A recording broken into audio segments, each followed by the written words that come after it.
offers that may be cash or conventional mortgages or FHA, all of those offers. But someone in here most likely is going to pull the plug on this inspection contingency. So we've got to put you in a situation where you have an opportunity to win. What is the number that you're comfortable, right, taking a risk on during this inspection period? And what I mean by that, Mr. Buyer or Mrs. Buyer, is is there a specific number where you can go, okay, I'm willing to accept any repairs I find up to a certain dollar amount? And that's where we really establish this goal. And typically, depending on the price point, I'll just give you an example. And our average price point in Detroit is $283,000. Our average price point in Tampa is $350,000. It's not uncommon for a buyer to say, yes, I'm willing to risk $2,500 or $5,000 or $10,000 on this inspection period. Gotcha. And what we do is we position the offer that way, right? Where we say, hey, Mr. Seller, this is a worry-free inspection. This is the language. We're offering a worry-free inspection. The buyer will not come and ask you for any repairs that don't equal the amount of X. And what that does is it eliminates that nip, the nitpicking of the buyer. And that's where a lot of sellers are really anxious, because most sellers believe that their homes are perfect. Right. Right. And the inspection's not going to be an issue, but we all know that that's not true. So when you start, what that looks like is, they're not going to come harass me unless there's a huge problem with my roof, or there's a huge problem with my air conditioner or furnace or foundationally. And it gives them a vote of confidence. And when you really help the listing agent understand the value of this, is like, look, my clients are clean. This is basically information only as long as the property's good. And what we really did there is we protected our client, right, from any major incident that could pop up, or any major repair that could, be in the way of standing, in their financial benefit, or really putting them in harm's way. And it eliminates that anxiety on the seller side, because it gives them the confidence that the buyer is going to move forward unless something crazy is going to happen. That's what I love. I'm sorry, I didn't mean to jump in, but that's what I absolutely love about your strategy, because I find from, my side, and I've been doing this a long time, jumped in the business initially back in 99. I find that most sellers, it's not as if they're hiding anything intentional. It's not nefarious that they want to waive the inspection. It's just they've become spoiled in this market, and it's almost become a negotiation strategy in a typical market to get the inspection done. And then, as you mentioned, start to nickel and dime the seller for either concessions or a lower sales price. So I love the fact that and that's why I wanted you to share it, because you're taking your client's best interests at heart, protecting them, yet lowering the resistance from the seller standpoint by assuring them, unless something major is uncovered, that you're not going to approach them for concessions or price reduction. Are you finding this making a significant difference in the two markets that you serve? Yes. I mean, honestly, I believe it's gotten a lot of our offers accepted. We use strategies like video along with this, explaining this to the listing agent, because, unfortunately, we can't rely on our peers to always sell our strategies to their sellers, right? Because sometimes they don't understand it, and that's okay, right? We introduce new things. We're always trying new things within the letter of the law. They're legal, moral, and ethical to get our clients' offers accepted. And this has even opened up the opportunity for us to work through inspection components that, again, we said we weren't going to do, and that wasn't the intent. But sometimes, as you know, we don't control our clients. Right? Buyers and sellers get to do whatever they want, right? The contract's only as good as the two people that sign it. Yeah. No, I love that. I love that, because I'm just seeing so much carelessness in the industry right now, specifically on the buy side, that your strategy really stood out to me. So that I hear the music coming up. We're gonna head into the break. You can reach us at the Anytime Hotline 561-291-8569, 561-291-8569, or visit the website www.mr.mortgage. I'm going to ask Juan to hang in there with us for just a couple more minutes. We'll close out with his thoughts on the other side of this break. Hey, it's Mark Eitel here, host of the Mr. Mortgage Show. And you've heard me talk about the valuation tool that we use in our lending practice almost daily. It's not quite an appraisal, but it's way more accurate than one of those online estimates. And we're happy to run one of those reports for you at no charge. Just visit freevaluereport.org. That's freevaluereport.org. Give us a little information about the property, and we'll be happy to send you your report. That's freevaluereport.org. Here's another 5-star review. We started our loan with a different company. They said we were approved, but at the last minute they told us there was a problem. I still don't know what went wrong, but thankfully our real estate agent told us about Mark. I was pretty stressed, but it's the perfect house, so we gave Mark a shot. He got it done. I'm not sure what was different, but I don't really care. We even got a better interest rate and with less money out of pocket than the first guy quoted us. It was a great surprise. Yes, I'm happy to recommend Mark and his Mr. Mortgage team. It's not every day that you need an appraisal, whether it's for a divorce settlement, estate planning, or maybe you're appealing a tax assessment, or you just want to make sure you have adequate coverage in your property insurance. When you need a certified appraisal, turn to my friends at soflappraisal.com. That's soflappraisal.com. Peter and his team have been appraising properties here in South Florida for decades. soflappraisal.com. And tell them you heard this on the Mr. Mortgage Show. Are inflation and everyday expenses eating into your retirement income? Maybe you've considered a reverse mortgage and have unanswered questions like, do I still own my property? Can the bank kick me out? What happens when I die? Can I still leave my house to my kids? These are all great questions. Visit www.moreaboutreverse.com to learn more. That's www.moreaboutreverse.com. www.moreaboutreverse.com. Welcome back to the Mr. Mortgage Show. Call us now, 561-291-8569.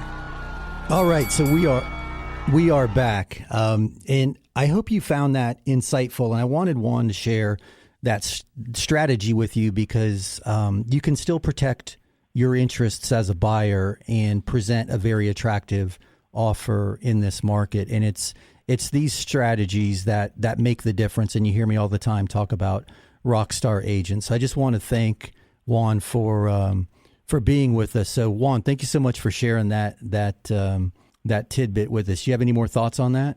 I just want to say thanks, Mark, for allowing me to share. And yeah, what I would encourage anyone to do is, remember, we're working on behalf of our clients at the end of the day. Selling real estate is the byproduct of our service. So, let's make sure that we're serving them to the best of our abilities, and everything else will kind of take care of itself from there. But yeah, if you guys have any questions about this strategy specifically, don't hesitate. I'm an open book. We don't hide our strategies from other agents, because if we're all working to grow the industry and make it stronger, it's going to benefit all of us in the long run.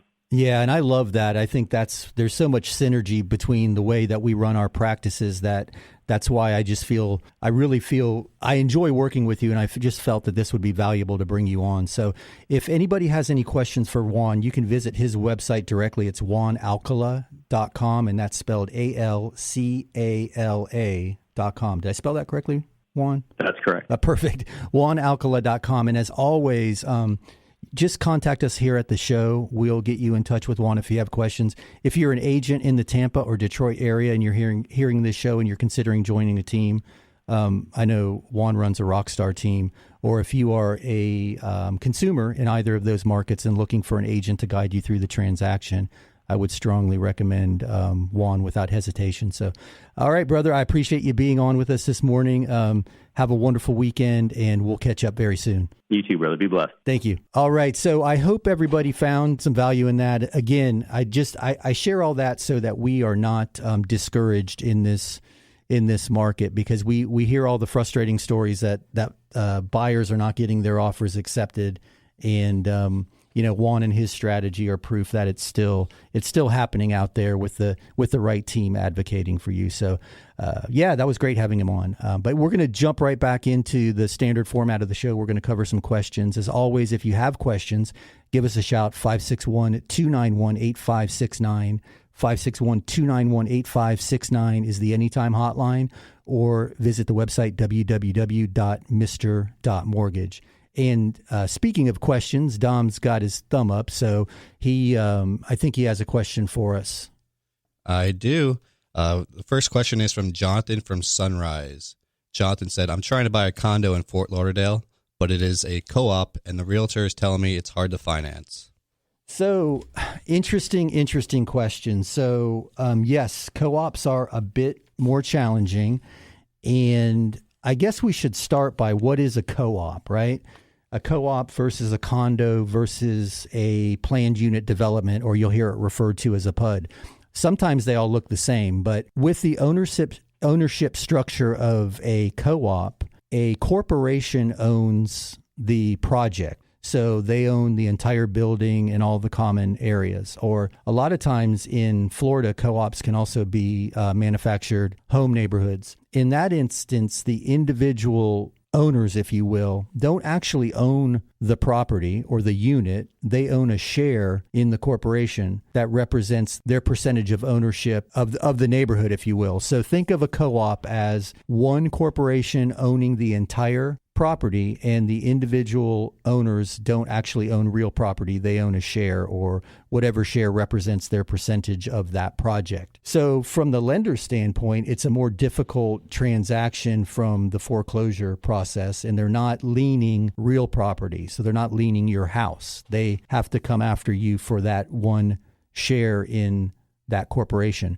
So oftentimes to finance a co-op, you're required to put more money down. And I guess let me back up and say there is financing available for co-ops, but not as readily available as one of the other neighborhood types that we mentioned. So typically you're going to put more money down. You will pay a slightly higher interest rate, and you'll most often have a shorter loan term. So it's unlikely that you're going to get a 30-year term. You may get a 20-year term. But your agent's correct. They are a little more difficult to finance, and it's specifically because of the ownership structure. A condo ownership structure is different in that you actually own that box, if you will. That box of air in the building is yours. So everything from the drywall in is you own it. You're responsible for maintaining it. The condo mortgage side of things is slightly more difficult in the sense that there's additional paperwork required. The condo association's finances are being scrutinized. They're making sure that there are reserves for repairs because it's a vote required to paint the building, to replace the roof. It's not as simple as you as an individual owner making those decisions and taking care of the property. So because of that, there's more scrutiny in the underwriting process of a condo from the standpoint of the board. The docs are reviewed, the budget, and so on. And the third ownership structure that I mentioned was a planned unit development, or a PUD. And those are often what we would consider a townhouse neighborhood. And townhouse gets confused. Townhouse isn't an ownership structure. It's actually a style of dwelling, if you will. So the planned unit development, you actually own a bit of land as well as the physical structure. So out of the three ownership types, those are the easier to obtain financing on, although there's adequate funding for condos as well, co-ops being the exception, as we mentioned in the beginning. But here's something interesting, and this just happened to us yesterday. Sometimes a PUD, or a planned unit development, or what looks like a planned unit development. So imagine a townhouse community. And in the old days, a townhouse community was a quad, and you had a courtyard and you all parked in a common, parking lot. Now, a lot of townhouse neighborhoods have garages, and they're more like row houses, but those are also classed as townhouses. However, those can also be condos. They're classed oftentimes as site condos. And the reason is at the time of development, and for whatever reason, the developer found it easier to develop it under the ownership structure of a condo association. So when you're looking at a townhouse neighborhood, make sure, pull the legal description, and a good agent will do this for you. And then I'm going to share with you why it's important. But pull the details from the county website on the legal description and confirm the land use code to make sure that it is a planned unit development governed by a homeowners association rather than a condo, because especially in the world of FHA, condos need to be approved. Fannie and Freddie publishes a list of approved condo associations as well as FHA. So because of that, not all of the financing may be available to that buyer. So oftentimes in the townhouse world, it's easy to confuse because, it looks like a duck, it quacks like a duck, it must be a duck.